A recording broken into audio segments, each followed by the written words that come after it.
Welcome everyone, I got the Flip 4 and the Fold 4 here. Which one should you buy? Last year the Flip 3 was such a failure that you really shouldn't touch it. The Fold 3 though was decent. This year the Flip 4 is actually worth buying, and same with the Fold 4. Let's discuss. So the Flip 4 right here, you have your regular phone in the clamshell mode. This is essentially what you call a smartwatch replacement, okay? Time, date, everything at a glance. You have your widgets here, like a smartwatch. You can have your calendar, you can have your weather. I really like that. And then you open the guy up and boom, you have the regular phone here. This is a bit taller than you'd expect. Let's say this here, where my fingers are, that's the extra height you'd expect compared to a Galaxy S22 or an iPhone 13. Then you have the Fold 4 here. It is a iPhone 13 mini width, okay? The height is about 20% taller than the 13 mini. And you fold it out and you have this full display right here like a tablet. And I'm going to be blunt with you guys right now. If you look at me do this and you're like, oh my god, I need this phone right now, then this phone is for you. If you don't look at me unfolding this device and you're not like, I need this phone right now, then just think, is this phone actually worth it? We'll get into that later, but let's talk about the specs. So you have Snapdragon 8 Plus Gen 1 in Flip 4 and Snapdragon 8 Plus Gen 1 in Fold 4. And being honest, I'm very happy with a lot of stuff when it comes to this processor. First of all, the basic tasks, your messaging, downloading apps, web browsing, YouTube, light gaming, very solid experience on both. It's really surprising actually, as you can probably tell by my voice. But gaming, these phones, as you can tell, are extremely thin because of course they're folding, and they do have thermal issues, okay? Flip 4, way better thermals than Flip 3, I'll tell you that much. But when you go to the heavy games, Genshin Impact cannot run at 60 FPS on the lowest graphic settings. It can run at 60 FPS on the lowest graphics in the Fold 4. Doesn't run much better though. Again, the phone is so goddamn thin, which is the kind of caveat. Of course, they needed it to be thin so you could actually, use the device. But it is something to keep in mind. Light gaming though, excellent. I remember when I was talking about the efficiency, battery life is so good. I'm shocked. So the Flip 3 here would drop 20 to 30% of battery when you had it in the when it was just folded up. You can tell I'm speechless. What on earth is that, right? It's kind of garbage. With this Fold 4, Flip 4 even, 5 hours of screen on time. Finally, an actual usable experience.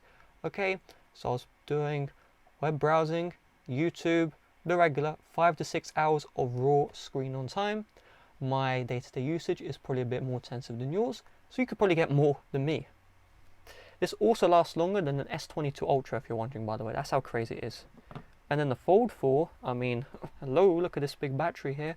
This is even better than the Flip 4. Obviously, it costs double the price, but very impressed. 10 hours, 11 hours. It's really, I don't know how to explain it. It's just so good. It really is so good. The main issue, though, is the Fold 4 is kind of like a phone and tablet in one. We have an iPhone 13 mini here, and then you've got an iPad 5th generation mini here. And this is where things start to go downhill. Because while I like this device, the facts are using a regular phone and a tablet is just a better experience. Like, I'm being honest here. So I used the Fold 3 for 6 to 7 months. I enjoyed the experience, don't get me wrong. But when I switched to my iPhone and I switched to my iPad, dueling the iPhone and iPad was just better than this Fold phone. And the reason why is a couple of things. So the first thing is when you're using this device, you still need to use two hands. You cannot use the outer display with one hand. Second of all, it's just kind of small. Like, okay, I can get the appeal. If you're in bed, you just want to unfold your device, watch some YouTube, watch some Netflix. Great, cool. But the facts are, it takes like 10 seconds more to get your tablet out. Whether that's a Samsung tablet or an iPad, just get it out. And you're going to get better speakers, number one. Number two, you're going to get a larger screen. Like, are you seeing what I'm trying to say here? On top of that, gaming performance, while it's great on 8 Plus Gen 1, it's just better on iPad Pro, okay? So I'm looking at this, and it just doesn't do anything tablet wise as good as an actual tablet.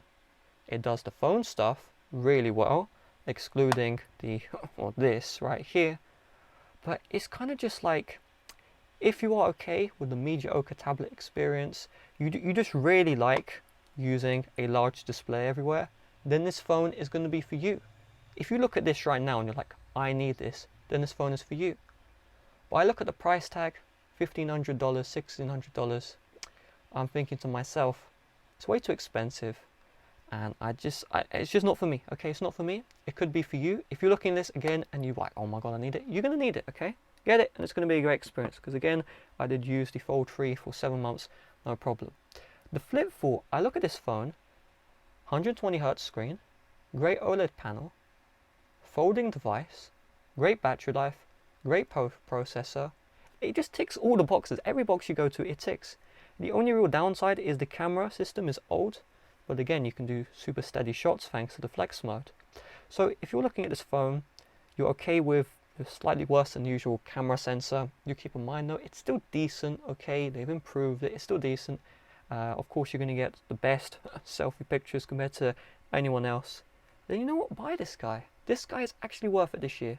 Flip 3 was decent, it just had terrible battery life. This year this phone is decent and has good battery life. So in my conclusion, Flip 4 is actually a phone which is viable. I think you should buy this. Fold 4, it's viable if you understand that you kind of are just sacrificing the it's just so hard to explain this. Okay, I prefer using a regular phone plus a tablet, okay, compared to using a Fold 4. Not only that, using a regular phone and a tablet is cheaper than the Fold 4, so that is something you have to keep in mind. Do you want to spend $1,600 on a phone which is a tablet combined, or do you just want to buy the phone and tablet separately? Most likely you already have a phone. Do you really need to be doing intensive gaming on the phone? Why not offload it to the tablet, you know? These are the questions I personally ask myself. I do all of my mobile gaming on the tablet. I do all my thumbnail work on the tablet. I do YouTube consumption on the tablet. My phone is reserved to sync in with my Apple Watch.